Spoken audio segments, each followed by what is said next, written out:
Hey guys, welcome to Brothers. My name is Kim and we're gonna meet this guy called Tobias. Let's go inside.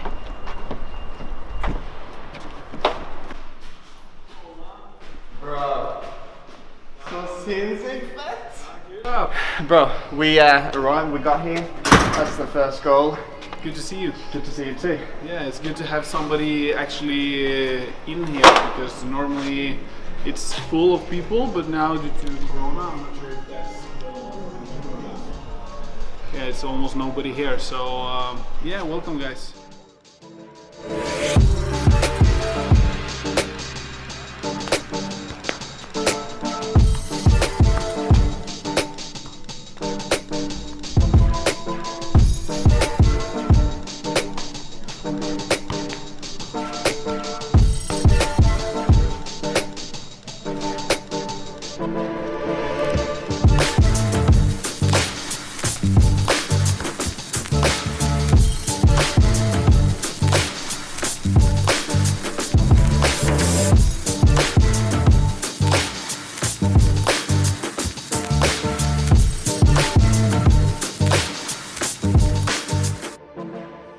Welcome guys to our first ever bro talk, and our guest is our bro Tobias.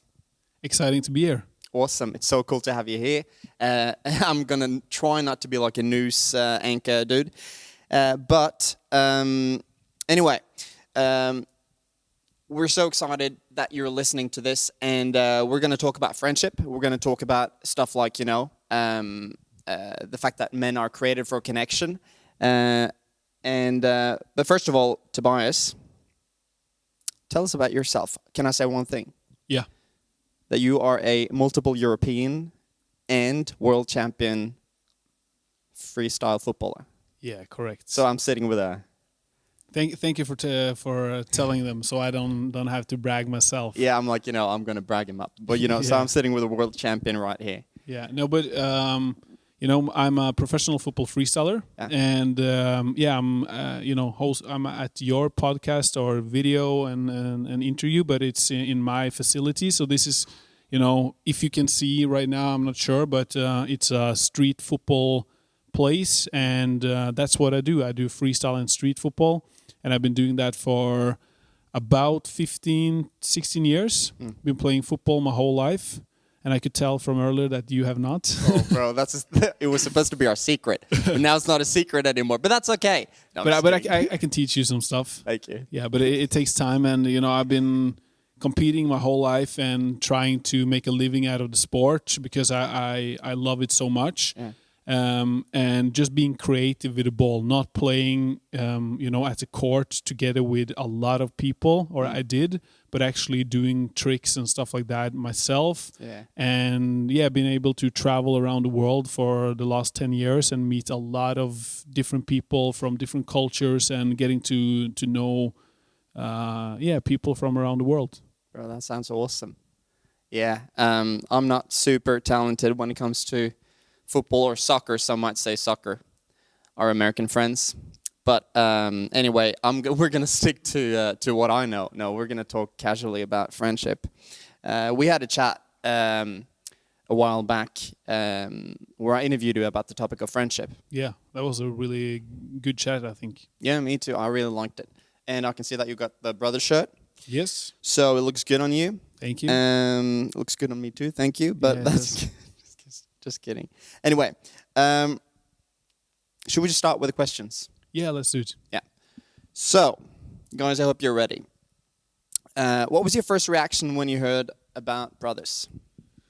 Good question, and I'm probably going to say that many times during this interview because I remember last time when we spoke, you had a lot of great questions, and you know, the first time I heard about it was through you and your invitation, but then I started to look more into it, and I, you know, was surprised that I hadn't heard about it before because it felt like it was something that definitely is needed in our society. And yeah, I was just shocked that, you know, this topic is not that it is not something that you speak too much about, or is not that known, you know, in your or at least in my community and the people I hang out with, it's not something you talk too much about. So I didn't hear about it for too long ago, but from you telling me more about it, me looking into it, and having the talk with you, I really got to know what you guys are doing, and I think it's really, really great. And it opened my mind to a topic that I wasn't really sure was something that I needed in my life, but it definitely is. Oh, thanks, bro. Means a lot. I had a chat with a soccer player once, and he said that he like friendship was really important to him, but he felt like the topic was a little bit of like it was a bit, taboo to talk about.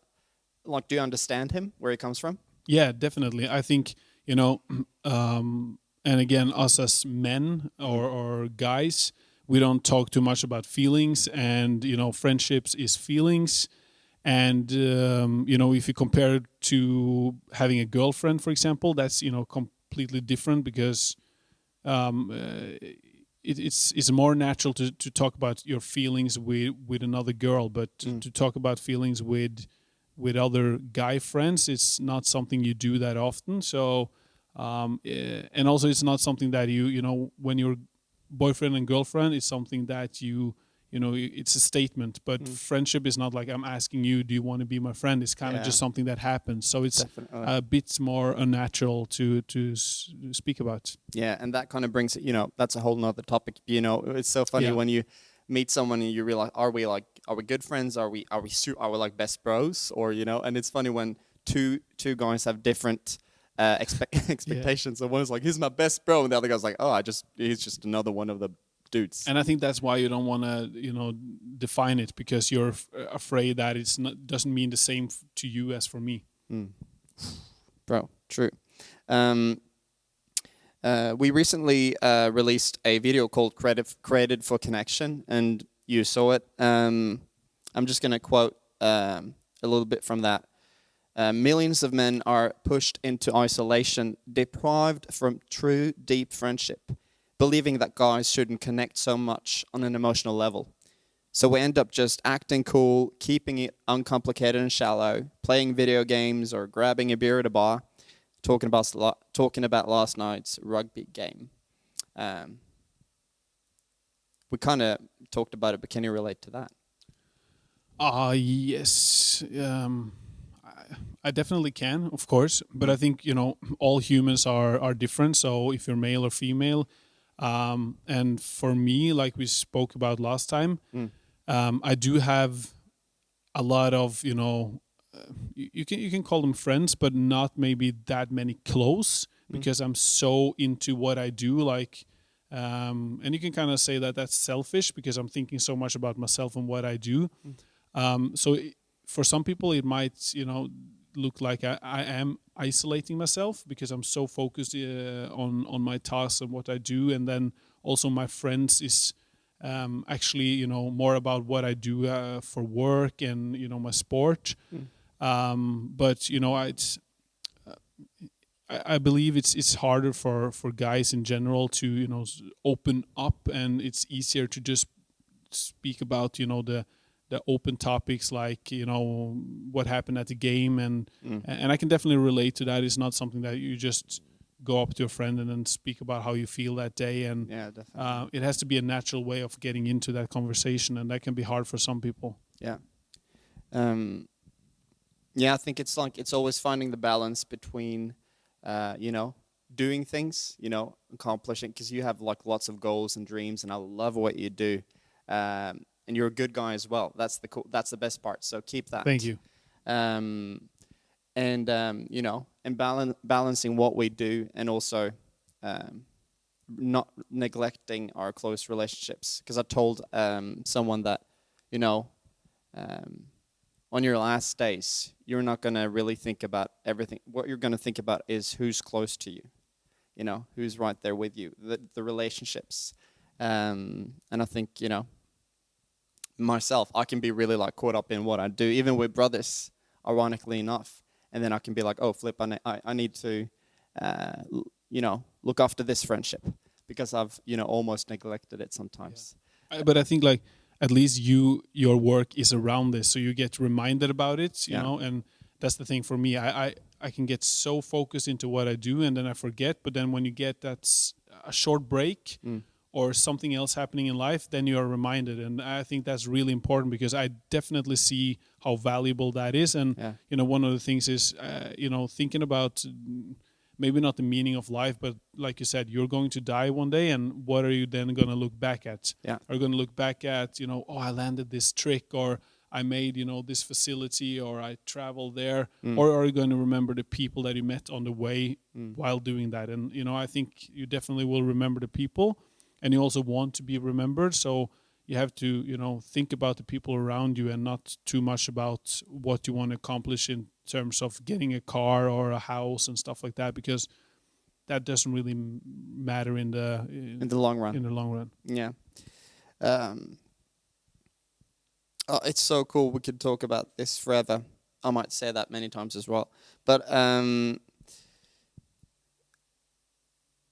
this Judy Chu, she's from Stanford University in New York. Not in New York, Stanford University. And she wrote a book called When Boys Become Boys, and she does research on boys between the age 3, 4, 5 years old. And she asked the boys' parents, like their fathers, about what do you value the most about your son. And then the fathers, almost all of them, they said, I really value my son's, that he just expresses how he feels. He's just like, when he loves, like he just expresses that he loves me. But I'm afraid that he's going to lose that when he grows older. Hearing that kind of moves my heart, because I'm like, whoa. The dads, they knew that this ability to connect and just express to someone that, hey, I love you, it would be challenged. No, but I totally agree, and I think that's society in its whole, and I've often thought about this when it comes to dogs as well, because when it comes to dogs, they react to what you do and what you say in a so natural way. They don't think about how they look compared to others, or how the society are looking at them. Yeah. And I've been actually quite curious on, what age and when we're smaller. And I think, this is definitely not just for boys. This is for girls as well. Mm-hmm.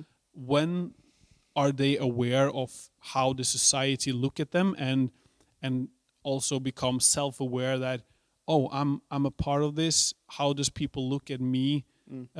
Do I fit into the norms and stuff like that? When does that happen? Because that's what's destroying human beings, and our smart brain, which we are really glad to have. Yeah. But that ability is something that I think is not that positive, and it's something that we have problems with our whole life. But when we get older, we kind of get more comfortable with it.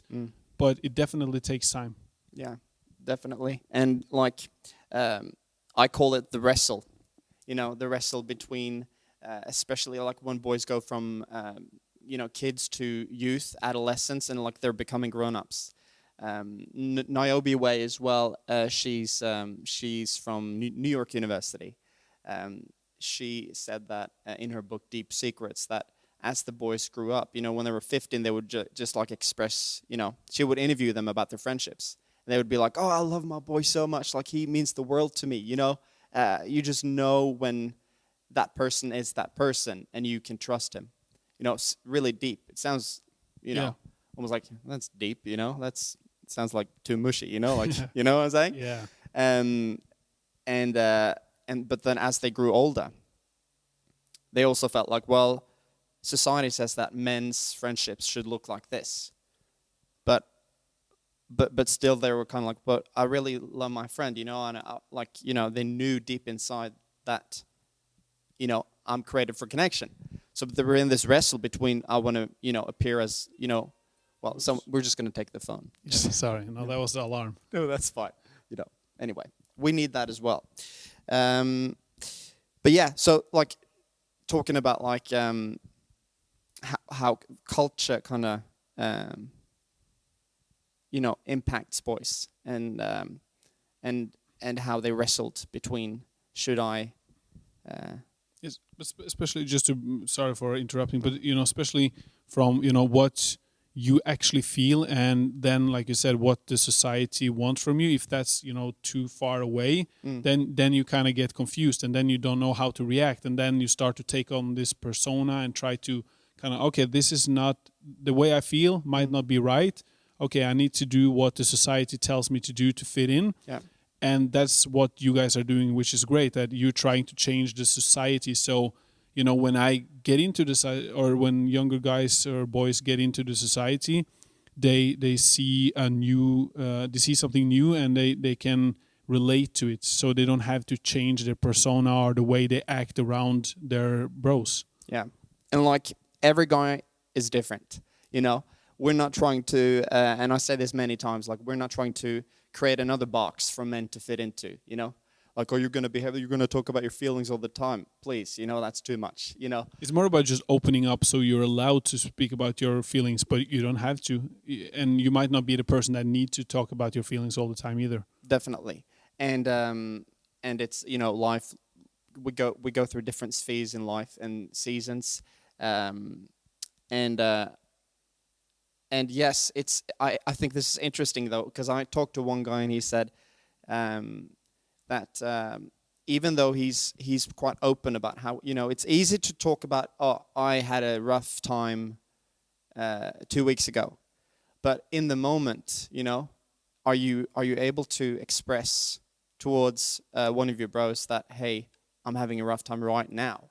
Because you see the difference? Yeah. Because then you can have like, oh, bro, I was, example, I was crying the other 2 weeks ago because this and this happened. Of course. But then if you invite one of your friends into the moment, that there's an exchange, because then, and that's where, I've experienced, a lot of guys, they might find it uncomfortable to comfort another friend, Yeah. How do you do that, Do you think if one of your boys would come to you and be like, how would you go about like comforting a bro?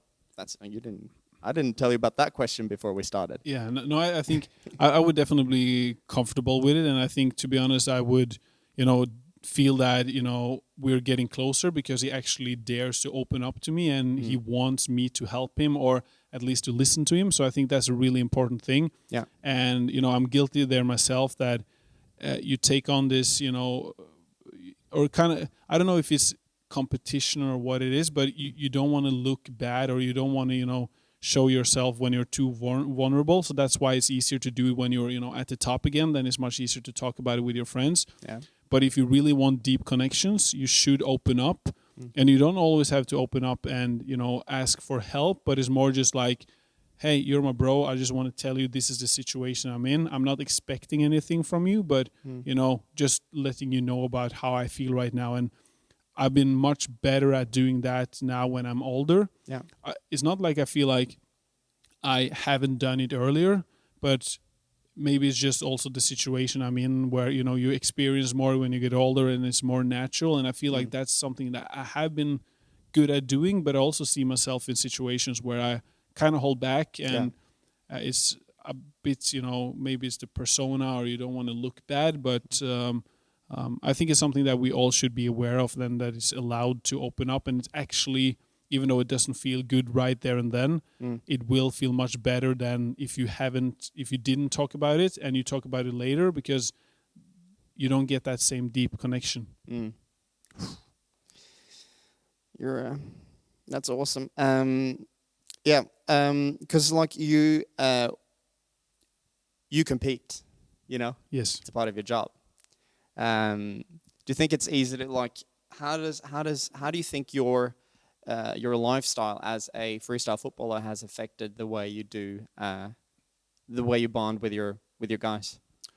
I think being in competitive sport, it definitely does change a few things. And right now I don't compete that much anymore, but I did a lot before. And I've been traveling the world, meeting a lot of new people that have become my friends from all around the world.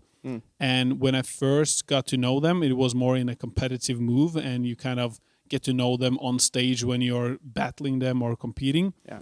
And you definitely do become friends, but you kind of also hold up this persona because you don't want to show that you're weak, just like we spoke about. Yeah. But I definitely have been. I was open then, but I'm much more open now, and just from experiencing so many things outside of the stage as well with these people. Yeah.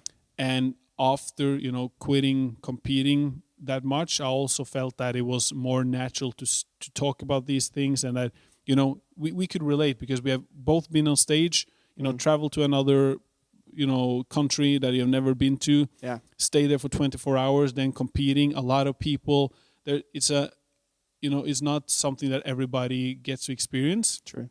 So when you then have friends that have experienced the same thing, and you're not competitors anymore, it's something that connects you. And I see that taking away the competition part and being competitors, it was much easier to really connect on a deeper level. And that's something I really appreciate. That's good. That's good.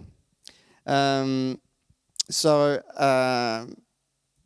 want to share this one thing.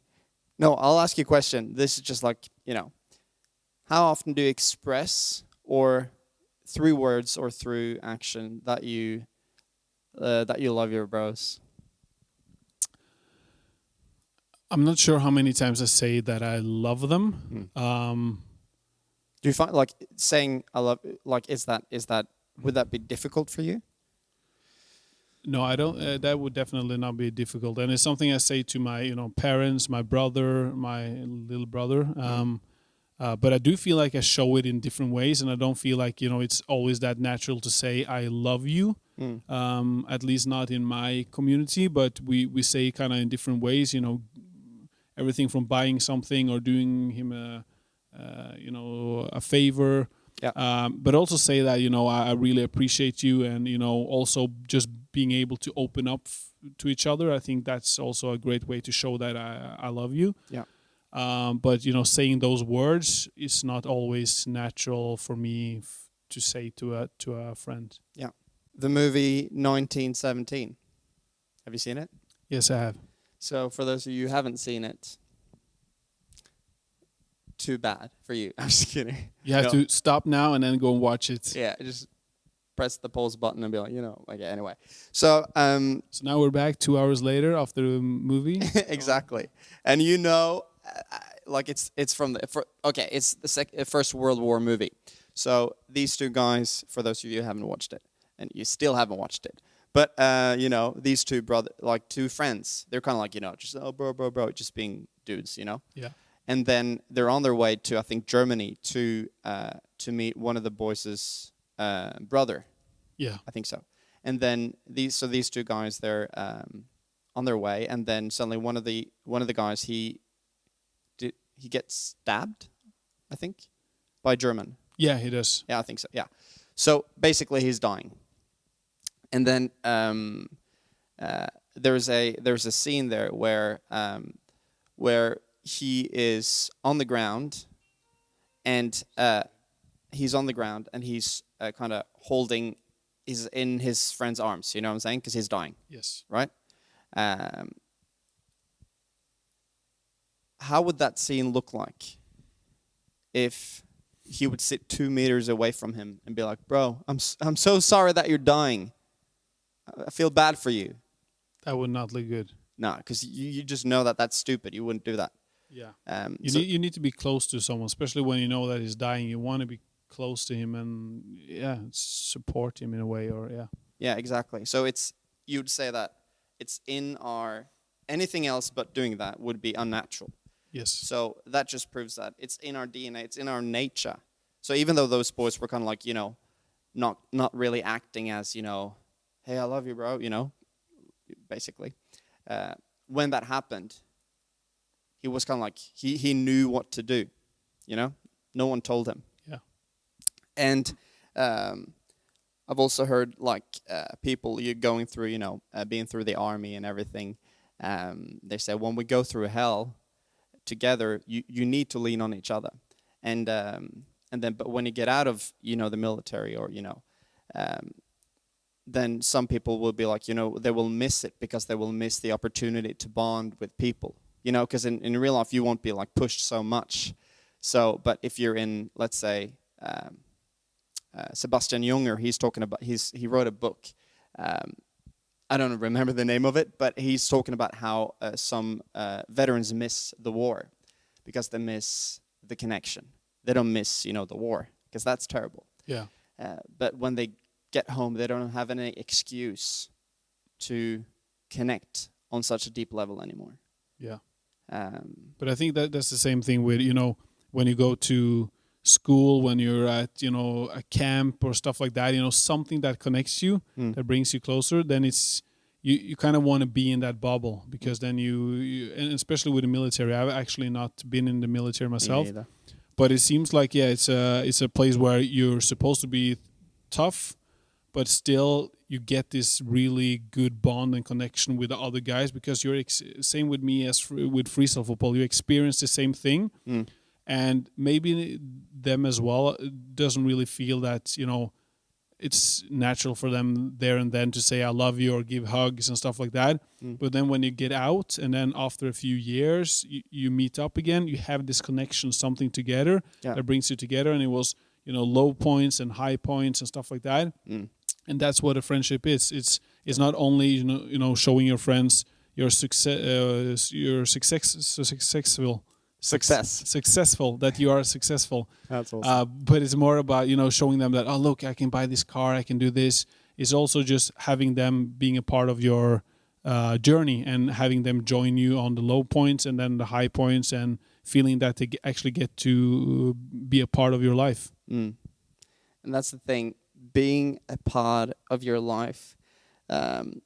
Many researchers have said that having close friendships is actually more beneficial to your mental, physical health than actually getting married.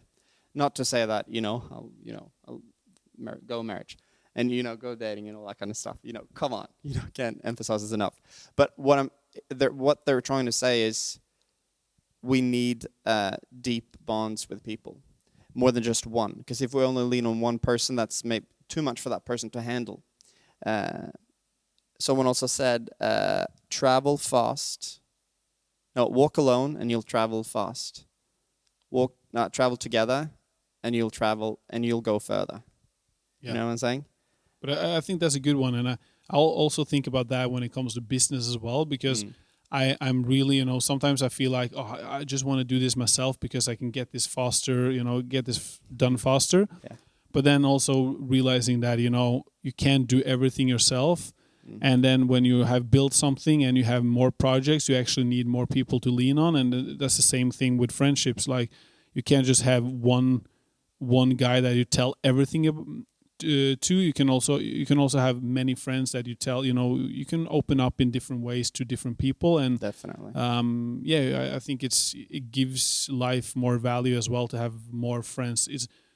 But again, some people, just want a few close ones. Others want a lot of friends, and people are introverted, others are not. So it's not one thing that is correct, and you have to kind of look into yourself to see what's the best thing for you. Yeah. But that's why I think these things are good to talk about, so people are aware of it, that it's not a blueprint. This is how friendship works, and this is how we should do it. You should have 3, because there's a lot of research showing different kind of things, but that doesn't mean that that's you. It's exactly. Like you said, we're all different. We're all different. I'm a very open. If you could split people into feelers and thinkers, I'm a feeler, and most of my mates, most of my friends, they're more thinkers, not to say that you're not the other at all, but we need different people. Yeah. And we need to be different. And I think there's no formula to friendship. It's the journey. Definitely. Communications is also key in friendship. Well, thank you so much for being a part of this chat, the Bro Talk. Thank you for having me. You're welcome. I want to give you a book. Okay. The Real Bro Code. Awesome. So this one is gonna, bro, it's a game. Well, I don't know if I can say it myself, but it's a good book. I can definitely tell. No, I think this is such a great message. And even though I don't like reading books that much, I'm definitely going to do my best to read this. If not, I'll call you and then you can read it for me. But no, it seems like it's quality. It's such a good message, and I hope people buy the book, check it out, and I think this is something that is really important to have in your life. So I really appreciate it. Thank you. Bro. Too easy, guys. Thank you for listening or watching or both. I'll see you later. We'll see you later. Have a good week or weekend or something else. Bye. See you guys.